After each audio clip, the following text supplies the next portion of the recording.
박노원의 라디오 매거진 위켄드. 일상에서 발견하는 실용인문학 이야기 나눠보는 시간이죠. 생활 속의 인문학. 오늘도 이호건 작가와 함께합니다. 안녕하세요. 네, 안녕하세요. 오늘의 주제는 뭡니까? 오늘은 가상현실이라는 주제로 이야기할까 하는데. 가상현실이요? 예. 가상현실이란 말 그대로 실제 현실이 아니라 실제를 본떠 만든 가상의 현실을 의미하죠. 요즘은 과학기술이 발달해서 실제와 유사한 인공환경을 만들어 마치 실제처럼 느껴지게 만든 가상현실이 우리 생활 곳곳에 들어와 있습니다. 예컨대 현대인들은 VR 장비를 쓰고 놀이를 즐기고 여행을 하기도 하고요. 또 가상의 세계인 메타버스에서 친구를 만나고 여러 가지 체험도 하죠. 심지어 가상의 화폐를 실제 현금처럼 주고받으며 거래를 하기도 합니다.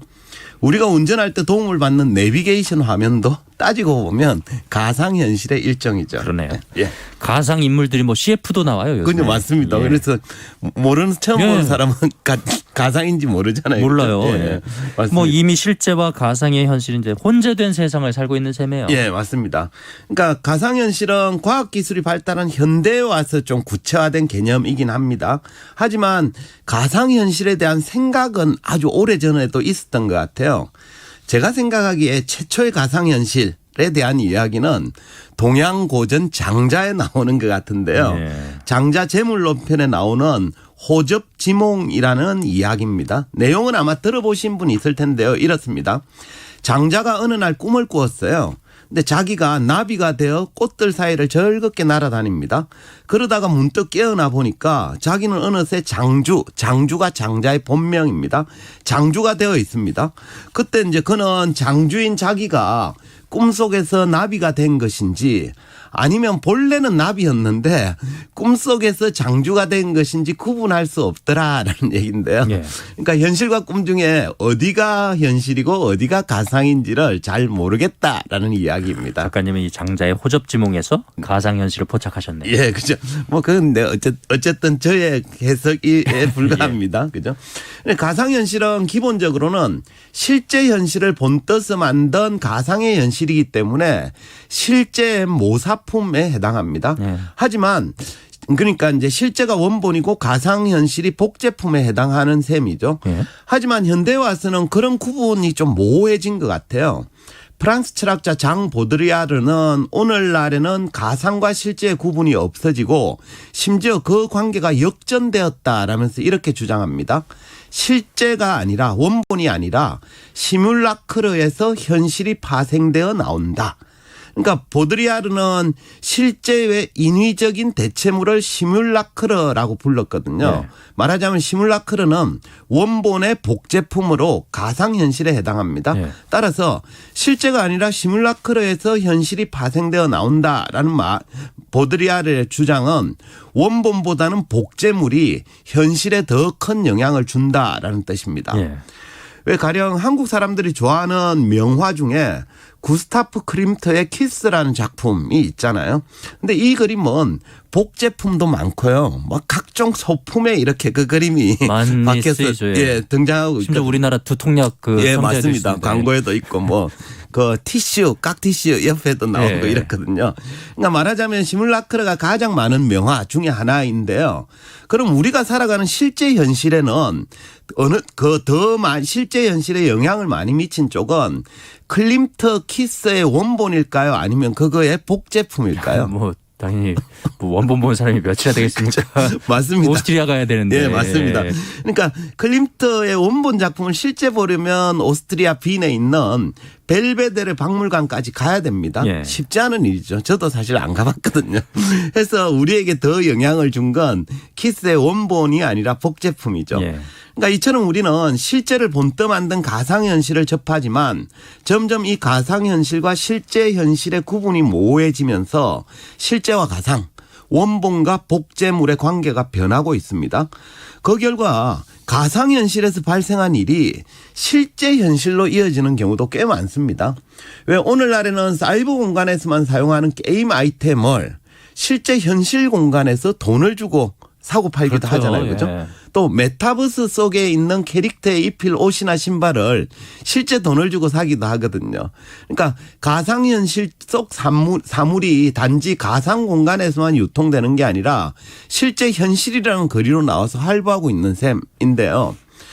혹시 그 현피라는 말 들어보셨는지 모르겠는데요. 그러니까 인터넷 게임에서 만난 사람이 실제 현실에 와서 만나서 싸우는 걸 두고 하는 얘기죠. 저는 처음에 들었을 때 이렇게 우스꽝스러운 사람들이 다 있나 어리석은 사람들이 다 있나 했는데 예. 하여튼 이 현피라는 것도 가상현실에서 벌어진 사건이 이제 실제로 그렇죠. 예, 넘어온 거죠. 실제 그렇죠? 현실로까지 이제 나온 현상인 예, 거죠. 맞습니다. 이렇듯 오늘날에는 가상현실이 가상 공간에만 그치지 않고 실제 현실에 적극 개입을 하고 있습니다. 이런 현상을 두고 보드리아르는 이렇게 주장합니다. 시뮬라크르는 독자적인 하나의 현실이다. 그러니까 가상현실이 처음에는 원본을 본떠 만든 복제품으로만 존재했는데 나중에는 원본과는 무관하게 하나의 독자적인 현실을 만든다라는 뜻입니다. 예. 가상현실을 영어로는 버추얼 리얼리티라고 하는데 여기서 버추얼이란 사실상 그렇지 않으나 마치 뭐뭐인 듯한 라는 의미를 갖고 있습니다. 예. 그러니까 실제는 아니지만 마치 실제인 것처럼 생각되는 그 무엇이죠. 그래서 실제와 유사하고 구분이 어려울수록 완벽한 가상현실이 됩니다. 근데 이제 우리가 과학기술 수준이 좀 낮았던 시절만 해도 가상현실이 실제 현실에 별 영향을 주지 못했습니다. 왜냐하면 실제를 본떠 만들기는 했지만 기술 수준이 낮아서 좀 조잡했거든요. 그래서 딱 보면 가짜구나라는 티가 났습니다. 그죠? 근데 지금은 기술이 너무 좋아져서 실제와 가상을 분간하기도 어렵고 심한 경우에는 가상이 현실보다 더 실제처럼 느껴지기도 합니다. 이런 현상을 초실제 그러니까 하이퍼리얼이라고 부르는데요. 네. 이처럼 가상현실이 실제보다 더 현실처럼 되면서 이제 우리는 어느 쪽을 믿고 따라야 될지 고민하는 처지에 생기게 되는 거죠. 예를 들면 이런 경우입니다. 어떤 사람이 이제 자동차를 운전해서 어딘가를 가고 있는데 평소 잘 알고 있는 길이라서 익숙합니다. 근데 내비게이션은 전혀 다른 길을 추천해 주면서 그쪽이 가장 빠른 길이라고 안내를 합니다. 이 상황이라면 운전자는 본인을 믿어야 될까요? 아니면 내비게이션을 따라야 될까요? 뭐 모르는 길이라면 뭐 그냥 내비게이션 따라가야 되는데 네. 평소 잘 아는 길이라면은 고민이 근데 될 수 그 길이 있겠는데요. 예. 처음 보는데 내 생각보다 10분이나 빠르다 이런 고민이 저는 되잖아요. 내비게이션 따라갑니다. 왜냐하면 요즘 내비게이션은 실시간 교통정보 반영해서 그죠? 그냥 빨리 가는 길 알려주거든요. 예, 의외로 그래서 그런 상황이면 내비게이션 따르는 사람 많을 겁니다. 예. 이처럼 우리는 가상현실 기술의 도움을 받으며 생활의 편리함, 뭐 새로움 이런 걸 경험하기도 하죠. 하지만 가상현실을 무작정 신뢰하는 게 맞을지에 대해서도 좀 잠시 고민은 해봐야 됩니다. 그러니까 가상현실은 실제 현실을 모방하지만 새로운 현실을 만들어내기보다는 인간의 뇌를 속이는 기술이기도 하거든요. 예컨대 우리가 한국에서 VR 기기를 쓰면 남미 브라질로 날아가서 이과수 폭포에서 뭐 엄청난 물줄기가 쏟아져 내리는 장관을 실제 보는 것처럼 구경할 수 있잖아요. 하지만 실제로는 그 시기에 가뭄 때문에 이과수 폭포 물줄기가 말라 있을 수도 있습니다. 예, 뭐 가상현실은 엄연한 가상이니까요. 예. 네, 그죠. 실시간 현실은 아니잖아요. 네. 그죠. 그래서 보드리아르는 이 가상현실의 이미지가 실제를 모방하기도 하지만 한편으로는 실제를 왜곡시킨다라면서 그럴 이렇게 수도 주장합니다. 있죠. 예. 이미지는 실제 반영이지만 실제를 감추고 변질시키며 실제의 부재를 감춘다. 그러니까 오늘날 우리는 현재 발발 중인 러시아와 우크라이나 전쟁에서도 비슷한 경험을 하는데요. 뉴스를 통해서 포탄이 떨어지고 폭발이 일어나는 장면을 보죠. 그러면서 그 전쟁으로 인해서 원자재나 원유 가격 폭등 이런 걸 걱정을 합니다. 네. 하지만 그 포화 속에서 아무런 죄 없는 어린이나 민간인이 죽고 다치는 실제 현실을 얼마나 제대로 보는지는 좀 의문이 들기도 하죠. 그러네요. 그러니까 이미지로 보여주는 가상현실은 실제를 보여주기도 하지만 현실을 은폐하고 왜곡시키기도 하거든요. 예. 그러니까 아무리 정교한 가상현실도 실제가 아니기 때문에 실제 현실과 좀 불일치하는 면이 존재할 수도 있습니다. 모든 것이 일치한다면 가상현실이 아니겠죠. 그죠. 그냥 현실이죠. 네. 맞습니다. 하지만 과학기술이 점점 발달하면서 현실보다 더 실제 같은 가상이 생겨나면서 가상현실을 실제와 대체시켜버리려는 경우가 생기는데요. 그렇게 되면 실제와 가상 사이의 미묘한 불일치로 인해서 존재론적 분열이라는 게 발생하게 됩니다. 이런 부작용을 철학자 마이클 하이먼 가상세계의 철학적 의미라는 책에서 대안적 세계 정우군이라고 불렀습니다. 그러니까 대안적 세계 정우군은 가상세계와 현실세계 사이에 불일치 때문에 생겨나는 부작용을 일컫는 말인데요. 그러니까 가상현실에서 얻은 이미지와 기대들이 실제 세계에 영향을 미쳐서 오류를 일으키는 현상을 말합니다. 가령 게임 속 세상에서는 최고 레벨 캐릭터를 가진 사람이 지나치게 게임에 몰두하다 보면 실제 현실에서도 자기가 그런 줄 알고 분열증을 일으킬 수도 있거든요.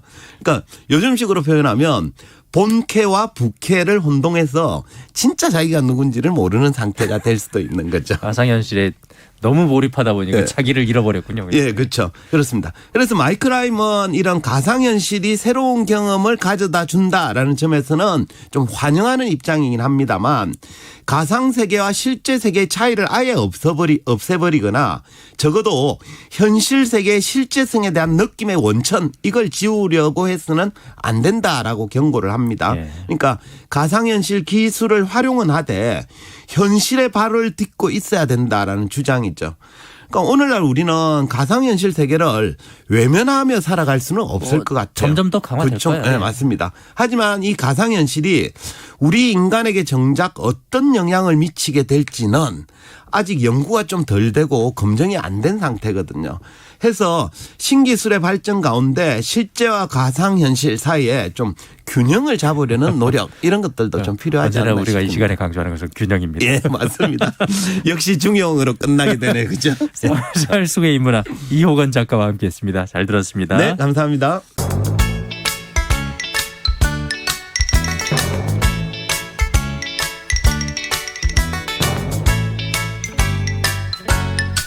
박노원의 라디오 매거진 위켄드.